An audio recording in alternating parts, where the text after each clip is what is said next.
Hello friends, இப்போது ஒரு தமிழில் இந்த இருக்கிற வாக்கியத்தை எப்படி அதை டிரான்ஸ்லேஷன் பண்ணி ஆங்கிலத்தில் எழுத கற்றுக்கிறதுன்னு பார்த்துட்டு வரோம்.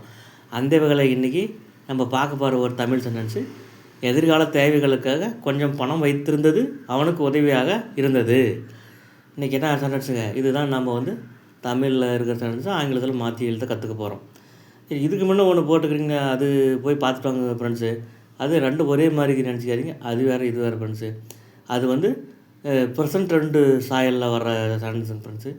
இது ஃபாஸ்ட் டென்ஸ் சாயலில் வர ஒரு தமிழ் சென்டென்ஸு. அது வைத்திருப்பதுன்னு வரும், இது வைத்திருந்ததுன்னு வரும்.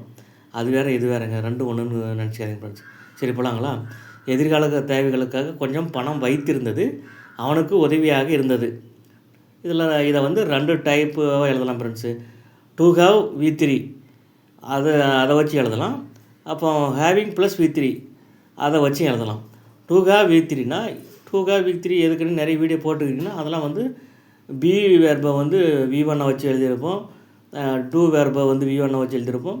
இது ஹேவ் வேர்பை V1 வச்சு அதை ஹேவை பயன்படுத்தி டு ஹாவ் பக்கத்தில் V3 போடுவீங்களா, அதனுடைய ஹேவுக்கு V3ன்னா ஹேடு. இது ஹேவ் ஃபேமிலியில் வர ஹேவ் வச்சு நம்ம சென்டென்ஸ் எழுத கற்றுக்குறோங்க. இது வேறு அதுங்களாம் வேறுங்க. இப்போ நல்லா உன்னிப்பாக கவனிங்க, உங்களுக்கு புரியும். Step 1, to have plus V3 ஹேவை வச்சு எழுதுகிறோம். வைத்திருந்ததுக்கு டு ஹாவ் ஹேடு, வைத்திருந்தது அதை எது சப்ஜெக்ட்டுங்க, எது இருந்தது, எதிர்கால தேவைகளுக்கு கொஞ்சம் பணம் வைத்திருந்தது, இதுதான் சப்ஜெக்ட்டுங்க. அப்போது to have had some money for future needs சப்ஜெக்ட்டுங்க.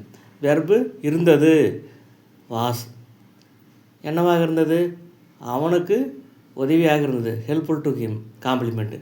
ஃபைனலாக எப்படி வருங்க, இதுக்கு முன்னே வீடியோ போட்டிருக்கிற மனுஷன் அதை பார்த்துட்டு வாங்க. அது திருப்பி சொன்னால் உங்களுக்கு போர் அடிக்கும், அதனால் ரொம்ப ஃபாஸ்ட்டாக போனேன்.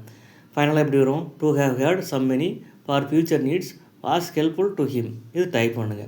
டைப் 2ல் ஹேவிங் ப்ளஸ் V3 அந்த ஃபார்முலாவில் பயன்படுத்தி எழுதுகிறோம்.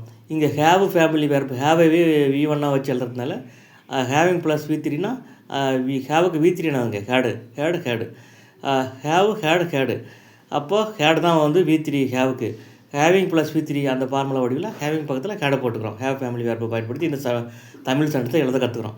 அப்போ எப்படி வருதுங்க, சப்ஜெக்ட் என்னதுங்க, having had some money for future நீட்ஸ்னு சப்ஜெக்ட்டுங்க. வாஸ்ன்றது வெர்புங்க, ஹெல்ப்ஃபுல் டு ஹிம்ன்றது காம்ப்ளிமெண்ட்டுங்க. அப்போ ஃபைனலாக அந்த ஹேவிங் ப்ளஸ் V3 இந்த ஃபார்முலா பயன்படுத்தி நம்ம அந்த தமிழ் வாக்கியத்தை ஆங்கிலத்தில் எழுதின டைப் 2 வடிவில் அது எப்படி வரும்னா, having had some money for future needs was helpful to him அப்படின்னு வருங்க.